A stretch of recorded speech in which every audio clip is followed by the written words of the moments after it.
Welcome, dear students. Myself, Dr. Savita Chahar, Associate Professor, Department of Botany, Government Mira Girls College, Udaipur. Today, we are going to study about the remaining part of linkage. Yesterday, in my video classes, we have completed the introductory part of linkage. Chromosome theory of linkage. Morgan and Castell formulated the theory of linkage, which is as follows. The genes which show the phenomenon of linkage are situated on the same chromosome. The genes are arranged in linear fashion in the chromosomes. The distance between the linked genes determines the strength of linkage. The closely located genes show strong linkage than the widely located genes which show the weak linkage. Dear students, कल जो हमने देखा था उसमें एक तो हमने Bateson और पुनेट का एक्सपेरिमेंट देखा था जो उन्होंने स्वीट पी पे किया था और कपलिंग एंड रिपल्सन थ्योरी दी थी उन्होंने. मॉर्गन ने बाद में ड्रोसोफिला पे कई सारे एक्सपेरिमेंट किए और उनका जो सार है उसके ऊपर उन्होंने chromosome theory of linkage the, Morgan and castle ने.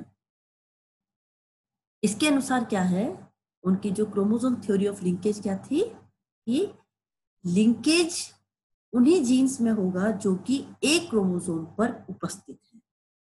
दूसरी बात उन्होंने क्या कही कि उन्होंने पहली बार ये बताया कि जो क्रोमोसोम्स हैं वह जीन्स जो हैं वह क्रोमोसोम पर लीनियर फैशन में या रेखीय क्रम में लगे रहते हैं.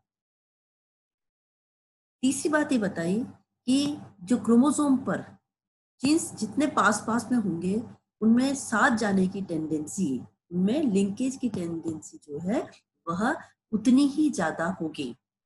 और अगर इन जीन्स में जो कि एक क्रोमोसोम पर पाए जा रहे हैं उनके बीच में दूरियां ज्यादा होंगी तो क्रॉसिंग ओवर के दौरान उनके सेग्रीगेशन के जो चांसेस हैं या अलग अलग होने के चांसेस हैं वह बढ़ जाएंगे. Then next of kinds of linkage. Linkage जो है वह उसके प्रकार के बारे में है. Morgan and his coworkers have found two types of linkage. First is complete linkage and second is incomplete linkage. First, complete linkage. In complete linkage, the parental combinations of character appear together constantly for 2 or more generations in a regular fashion. In complete linkage, genes are closely associated and tend to transmit together. Complete linkage में क्या होता है कि जो linked gene है जो कि एक ही क्रोमोसोम पर पाए जा रहे हैं वह केवल एक जनरेशन तक ही साथ नहीं रहते हैं अपितु आगे आने वाली कई जनरेशन्स तक वह साथ साथ जाते हैं. इसे अपन कहते हैं कंप्लीट लिंकेज. इसका एग्जाम्पल क्या दिया उन्होंने मॉर्गन ने. इसका एग्जाम्पल मेल ड्रोसोफिला के अंदर जो कि ग्रे बॉडी और लॉन्ग विंग्स जिसमें पाए जाते हैं उनके अंदर कंप्लीट लिंकेज पाया जाता है. इसी तरह से तो जो दूसरा एग्जांपल है वह है फीमेल सिल्कवर्म का जिसमें क्रॉसिंग ओवर या तो पाया ही नहीं जाता है या फिर बहुत कम चांसेस होते हैं. And the second is incomplete linkage. In the incomplete linkage the parental combination do not always stay together because homologous non-sister chromatids may exchange segments to carrying length with one another during meiotic prophase first. In this type of linkage, the linked genes are widely located in the chromosomes and have chances of separation by crossing over and called incomplete linkage genes. And the phenomenon is called incomplete linkage.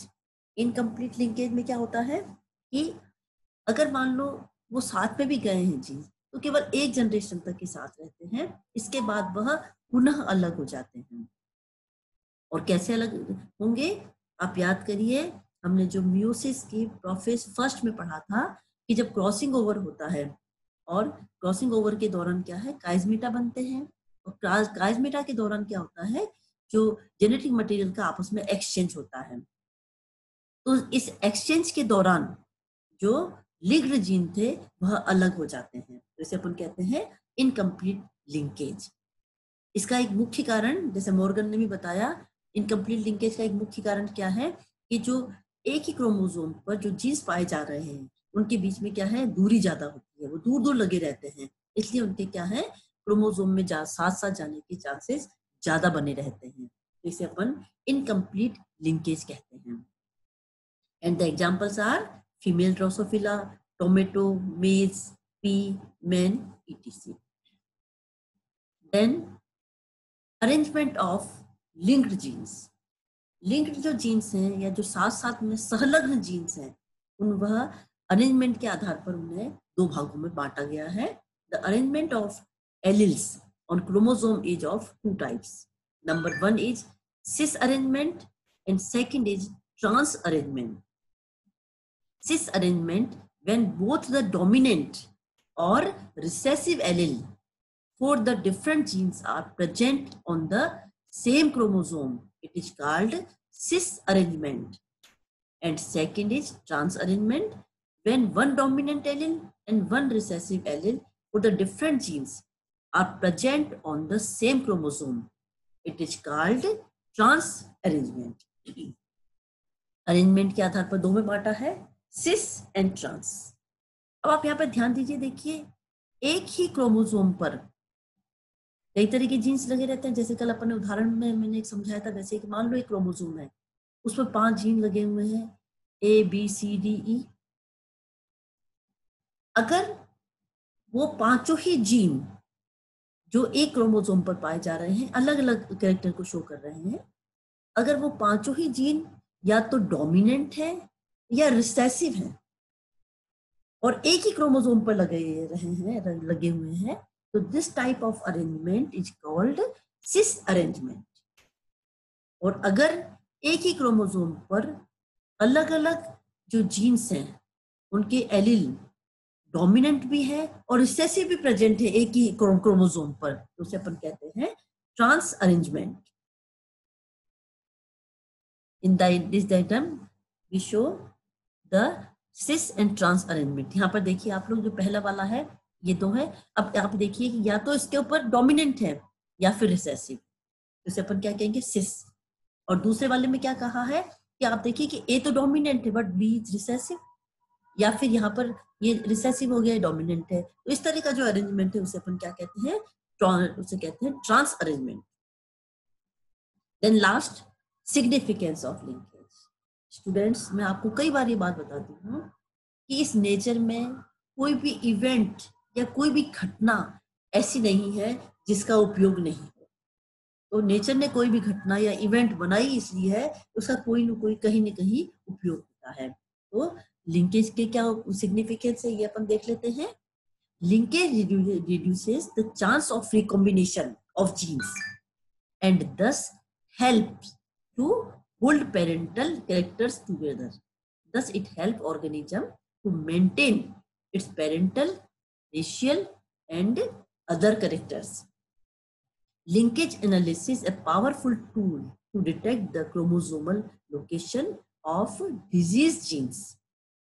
Linkage plays an important role in determining the nature and scope of hybridization and selection program.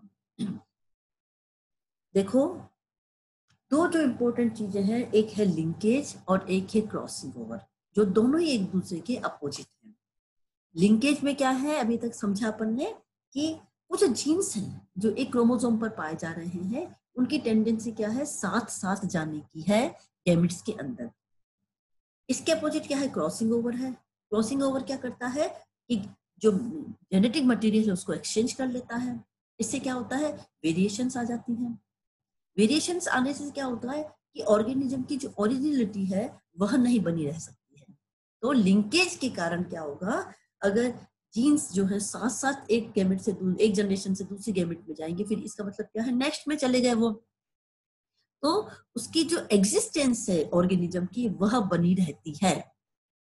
दूसरा क्या है, linkage jeans के कारण हम ये पता लगा सकते हैं, लिंकेज के कारण, कि किसी भी क्रोमोसोम पर अगर कोई डिजीज जीन्स है, और ये आजकल बच्चों ये वाले जो है बहुत इंपॉर्टेंट बात है जो आजकल के वैज्ञानिकों ने मालूम कर ली है, कि अगर किसी लिंक्ड ग्रुप के अंदर कोई डिजीज पैदा करने वाला जीन्स है तो उसकी हम जानकारी ले सकते हैं और उसको कैसे कैसे वहां से रिमूव भी किया जा सकता है।